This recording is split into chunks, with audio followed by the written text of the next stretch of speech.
Hello বন্ধুরা, আজকে আবার আমরা যাচ্ছি দীর্ঘ 6 মাস পর একসাথে যাচ্ছি। আজকে বেরাচ্ছি লাঞ্চে। হঠাৎই প্ল্যান হলো চলো আজকে একসাথে লাঞ্চে যাওয়া যাক, সবার মর্নিং ডিউটি। তো বেরিয়ে পড়লাম লাঞ্চের জন্য। তো এই যে আমাদের সুন্দর চেঞ্জিং রুমটায় আমরা সবাই ফটোশ্যুট করছি, এত সুন্দর চেঞ্জিং রুমটায় এখানেই সবাই মিলে সেজে গুজে নিলাম। তাই একটু ফটো তোলা হচ্ছে, সেলফি নেওয়া হচ্ছে, একটু ভিডিও করা হলো।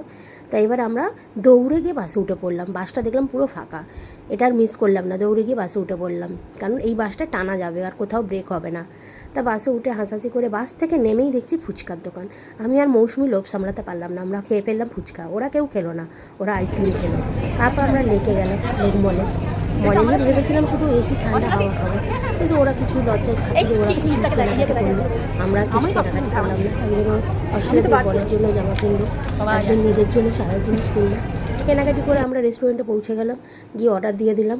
আমরা খেলাম মাটন বিরিয়ানি কম